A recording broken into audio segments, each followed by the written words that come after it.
the Morgan way is a very positive thing. And I guess sometimes if you haven't lived it, you can't see it. But we had little or nothing and we made it, we survived. We may face our obstacles and our difficulties because cheer is not an easy sport at all. People really underestimate the strength and the talents and the things that we do.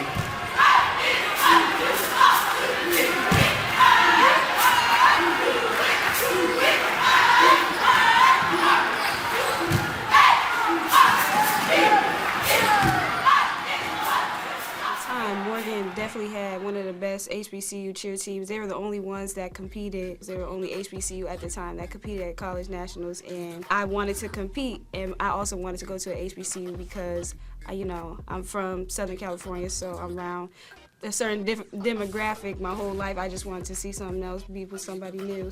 I still always wanted to be in the program since I was in like middle school because I like the competition style. I'm not into the all stop and shake for real, but competition style is definitely the way to go. And this program was more than that. When it comes to Morgan State cheer and the history of Morgan State cheer, they pioneered a lot of stuff when it comes to HBCU sports.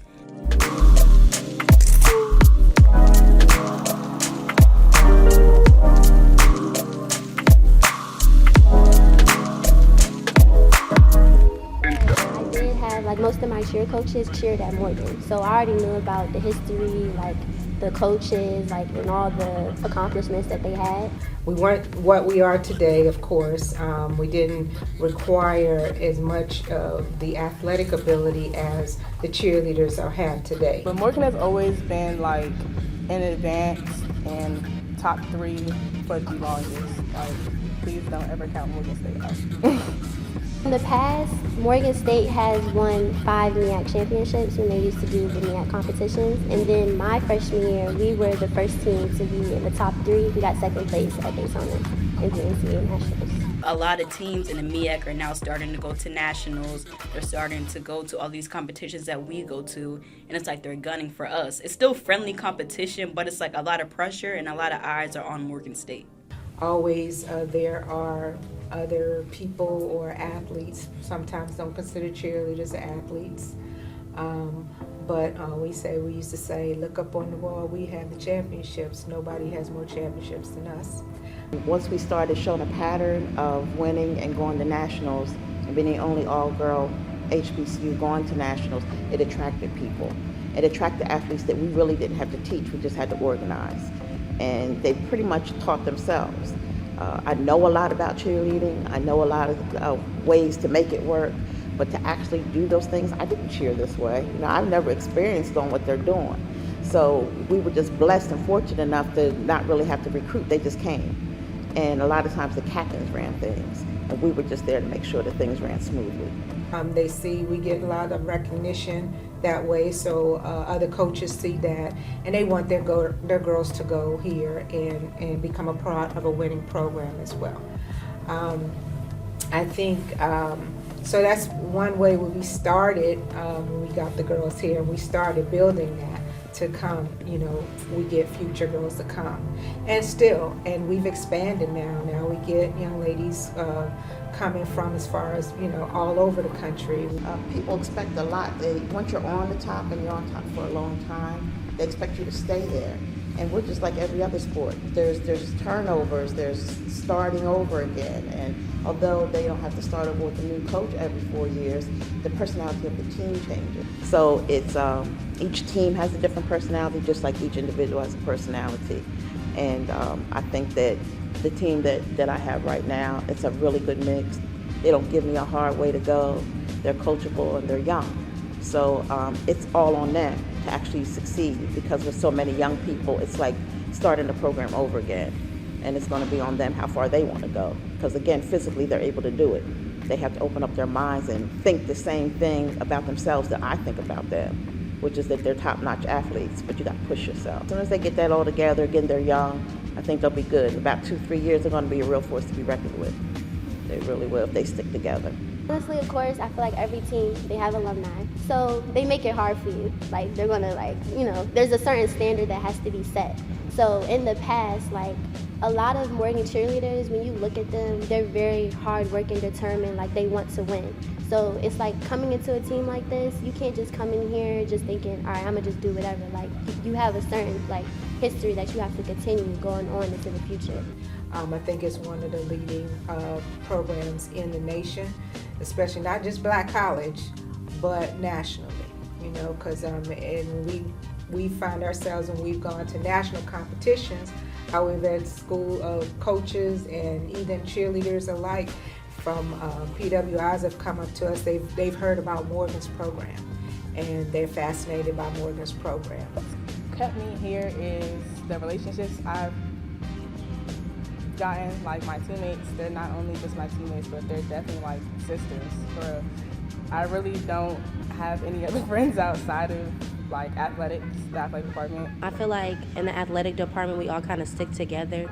I don't really have like many friends or people that I talk to outside of athletics, honestly, which is kind of like crazy because like I have classes and things like that. But I feel like as an athletic department we kind of all just stick together. We all support each other, you know, rather that's like going to different sporting events just to support everyone. And I really like it. It's just the bond that my team has and the coaching. It's like, it's a lot of love. Because they're in and out of my office all the time anyway, and I prefer it that way. It doesn't really bother me that they're in and out because it causes me to have a bond with some of them, and some people need you to be more than a coach. Some people only need you as a coach. Some people need a grandmother, a mother, a big sister, a confidant, whatever. So I play a different part in each one of their lives. Some of them I'll never get close to because they don't feel as though they need me to be anything again but their coach. You just have to trust your coach and understand like she's here for you. And sometimes like she can be like a person that you vent to, come to if there's any problems. So anything that I feel like I need to get off my chest, even if it's something that I may not like that she's doing or I may not like that's going on with the team, I feel like I could come to her and tell her like, okay, this is how I feel, this is what I feel like needs to be done, and etc. And she's very, like motivating. She's put me in a lot of positions to do great things outside of cheer. So my major is sports management. So she has helped me get an internship with the athletic department. So I think that's really great that she's not just focused on the cheer aspect, but she wants to see us do great outside of cheer when we leave Morgan State. I really just want to see it grow. Honestly, like even after I graduate and things like that, I want to see us, Morgan State cheer team out there, you know. You see these other cheer teams doing, you know, getting endorsements and all that other stuff. I just want to see the program grow overall.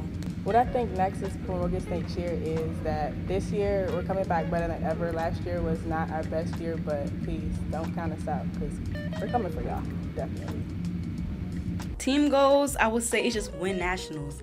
Do what we have to do to win nationals. We came in second place 2022, and I feel as though we can come in first place. My advice for the next generation of Morgan cheerleaders is just keep on pushing. Do not give up. This season is hard. Every season is hard. You're having girls from all over the country. You know, everybody was coached differently. They have different technique and stuff. But just because, you know, like you're not used to working together with people from all over the place, you are able to come together and work together as a team. So always make sure that sisterly bond is there and never forget about your own mental strength because you're going to need that every day on that mat. Just being able to experience generations upon generations of cheerleaders and seeing the differences and how you have to treat them to get the most out of them. It differs.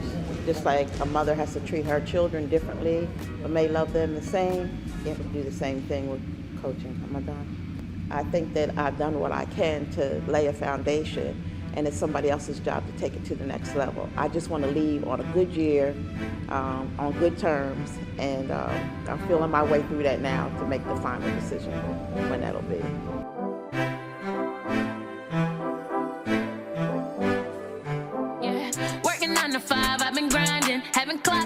This perfect timing, mountain real high, but I keep on climbing, on the top shining, with no diamonds, and now I can say I finally made it. All it took was patience, hard work, dedication, rose up from the pavement, came up from the basement, can't waste no time, all the dreams I'm chasing, success I'm claiming, I finally made it. All it took was patience, hard work, dedication, rose up from the pavement, came up from the basement, can't waste no time, all the dreams I'm chasing, success I'm claiming. Chase after chance, I gave him with no issue. It hurt when you left me, I don't need no tissue. I'm up now, and I know I can't be basic. They say the real gems are ones that you find in the basement. Don't play with my name, cause I'm bound to show you. Practice makes perfect, we bound to go global. We got new goals, don't care about who knows. We on a D1 level, this ain't JUCO. I finally made it, all it took was patience, hard work, dedication.